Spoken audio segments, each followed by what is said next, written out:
નમસ્કાર મિત્રો, આજનું વ્યક્તિ વિશેષ.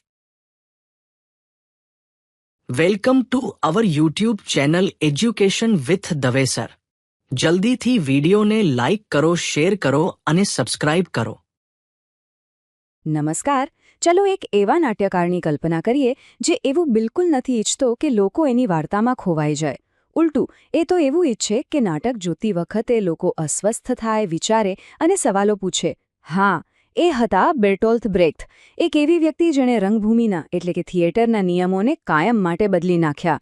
તો ચાલો આજે એમની આ ક્રાંતિકારી દુનિયામાં ડોક્યું કરીએ. બ્રેખ્ટની આખી ફિલોસોફી, એમની આખી વિચારધારાનો સાર બસ આ એક વાક્યમાં આવી જાય છે. જુઓ, એમના માટે થિયેટર એટલે ખાલી તાળીઓ વગાડવાની કે મનોરંજન કરવાની જગ્યા નહોતી. ના, એમના માટે તો એ એક હથિયાર હતું, એક એવું શક્તિશાળી સાધન જે સમાજને જગાડી શકે, એમાં પરિવર્તન લાવી શકે. તો સવાલ એ થાય કે આખરે કોણ હતા આ બેર્ટોલ્ટ બ્રેખ્ટ? વેલ, એ માત્ર એક જર્મન નાટ્યકાર નહોતા, એનાથી ઘણો વધારે હતા. એ હતા એક ક્રાંતિકારી વિચારક જેમણે જાણે નક્કી જ કરી લીધું હતું કે રંગભૂમિની દુનિયામાં જે કંઈ પણ સ્થાપિત નિયમો છે એ બધાને પડકારવા. બ્રેખ્ટનો હેતુ એકદમ સાફ હતો. એ ઈચ્છતા હતા કે જ્યારે નાટકનો પડદો પડે ને ત્યારે લોકો ખાલી આંસુ લૂછીને કે હસીને ઘરે પાછા ન જાય. ના, બલકે એમના મગજમાં સવાલોનું વાવાઝોડું ઉઠવું જોઈએ.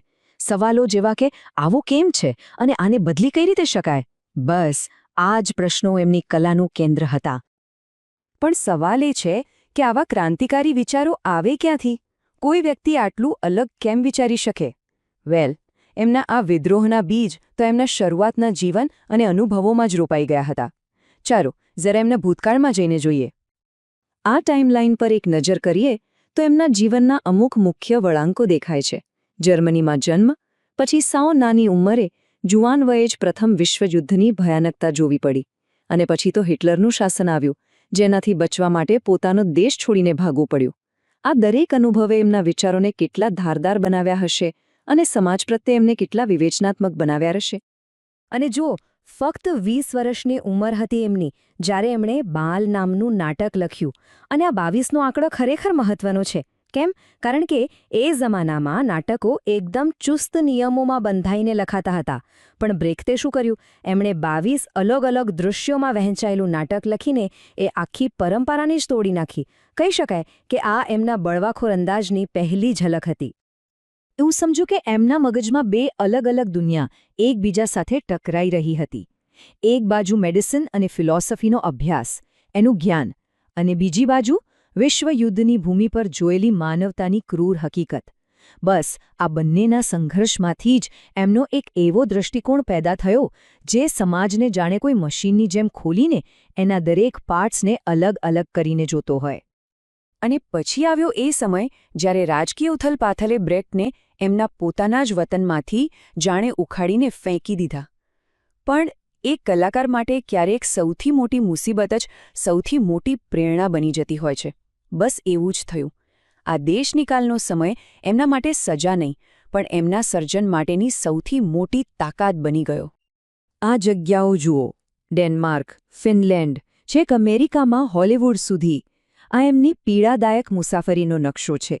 નાઝી જર્મનીથી પોતાનો જીવ બચાવીને એ એક જગ્યાએથી બીજી જગ્યાએ ભટકતા રહ્યા. એક સફળ કલાકાર હવે એક શરણાર્થી બની ગયો હતો. એટલે જ આ દેશનિકાલ અને રાજકીય દમન એમના માટે માત્ર એક દુર્ઘટના ન હતી. ના, આ તો એક ભઠ્ઠી હતી. આ અનુભવોની આગમાં જ એમના સૌથી શક્તિશાળી અને ધારદાર નાટકો ઘડાયા. એમ કહી શકાય કે એમની પીડા જ એમની કલાનું ઈંધણ એટલે કે ફ્યુઅલ બની દે. તો આ બધા અનુભવોમાંથી પસાર થયા પછી બ્રેખ્ટને એક વાત સમજાઈ ગઈ. એમને લાગ્યું કે આ જે જૂના પ્રકારનું થિયેટર છે એ આ નવી, આટલી જટિલ દુનિયાને સમજાવવા માટે હવે પૂરતું નથી. કંઈક નવું કરવું પડશે. એક નવી શૈલીની જરૂર હતી. અને બસ આ જ જરૂરિયાતમાંથી જન્મ થયો એમના સૌથી ક્રાંતિકારી વિચારનો, જેને આપણે ઓળખીએ છીએ એપિક થિયેટરના નામે. આ વિચાર સાથે બ્રેખ્ટે થિયેટરના એકદમ પાયાના સવાલ પર જ હુમલો કર્યો. એમણે પૂછ્યું, રંગભૂમિનો અસલી હેતુ શું છે? શું એનો હેતુ માત્ર એ છે કે લોકો થોડા કલાકો માટે પોતાની વાસ્તવિકતા ભૂલી જાય? કે પછી એનો હેતુ એ છે કે એ લોકોને વાસ્તવિકતાનો વધુ કડક રીતે સામનો કરાવે? બસ આ એક જ સવાલ એમના આખા કામને દિશા આપે છે. તો સવાલ એ છે કે આ એપિક થિયેટર છે શું? એકદમ સરળ ભાષામાં સમજીએ તો આ એવી સ્ટાઇલ છે જે ઓડિયન્સને વાર્તામાં ડૂબી જવા દેતી નથી. એ નથી ઈચ્છતું કે લોકો પાત્ર સાથે રડે. એના બદલે એ લોકોને એક ડગલું પાછળ હટાવીને વિચારવા મજબૂર કરે છે. સવાલ પૂછવા માટે કે આ પાત્ર આ સ્થિતિમાં કેમ છે, આની પાછળ કઈ સામાજિક સિસ્ટમ જવાબદાર છે. અને આ તફાવત જ બધું સ્પષ્ટ કરી નાખે છે. જુઓ, જે આપણું પરંપરાગત થિયેટર છે ને, એ સીધું દિલ પર વાર કરે છે. એ પૂછે છે કેવું લાગે છે. પણ બ્રેખ્તનું થિયેટર એ સીધું દિમાગને પડકારે છે. એ પૂછે છે આવું કેમ થઈ રહ્યું છે. આ જે સફર છે લાગણીઓથી લઈને વિચાર સુધીની, બસ આ જ વાત એમના અભિગમને એકદમ ક્રાંતિકારી બનાવે છે. સારું, તો આ બધા વિચારોને બ્રેખ્તે અમલમાં કેવી રીતે મૂક્યા? કયા નાટકોમાં એને રજૂ કર્યા? અને ઇતિહાસ એમને આજે કઈ રીતે યાદ રાખે છે? ચાલો હવે એમની મુખ્ય રચનાઓ અને એમના થોડા જટિલ વારસાને સમજીએ. એમની કલમમાંથી ઘણા યાદગાર નાટકો આવ્યા, જેમ કે ગુડ વુમન ઓફ સેત્સુઆન, જે એ સવાલ પૂછે છે કે આ દુનિયામાં સારું બનીને રહેવું કેટલું મુશ્કેલ છે. પછી ધ મેઝર્સ ટેકન, જે કદાચ એમનું સૌથી વિવાદાસ્પદ પણ એટલું જ શક્તિશાળી નાટક ગણાય છે.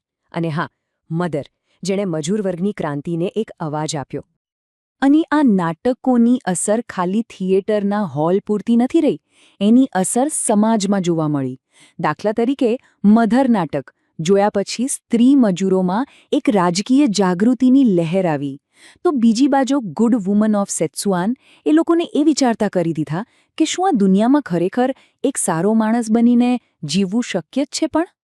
પણ બ્રેખ્તનું જીવન પણ એમના નાટકો જેટલું જ જટિલ હતું. અને આ એમના જીવનનો કદાચ સૌથી મોટો વિરોધાભાસ છે.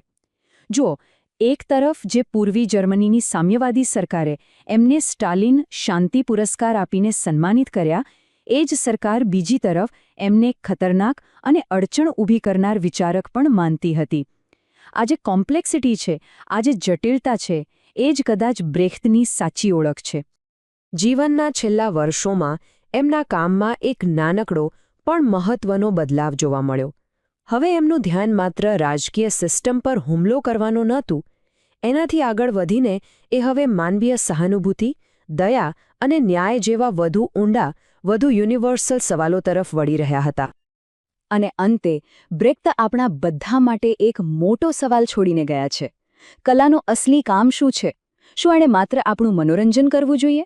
કે પછી શું એણે આપણને અંદરથી હલાવીને, અસ્વસ્થ કરીને વિચારવા માટે મજબૂર કરવા જોઈએ? આ એવો સવાલ છે જે દાયકાઓ પછી આજે પણ એટલો જ જરૂરી, એટલો જ પ્રાસંગિક છે. પૂરો વિડિયો જોવા બદલ આપનો આભાર. જો આપને વિડિયો ગમ્યો હોય તો ચેનલને સબસ્ક્રાઇબ કરવાનું ભૂલતા નહીં, સાથે શેર કરવાનું પણ ભૂલતા નહીં. જો કોઈ વ્યક્તિ વિશેષ વિશે તમે જાણતા હોય તો જરૂર કોમેન્ટ કરજો, જેથી તેની માહિતી આપણી ફેમિલીને મળતી રહે. જો કોઈ મંતવ્ય હોય તો જરૂર જણાવવા વિનંતી. આભાર.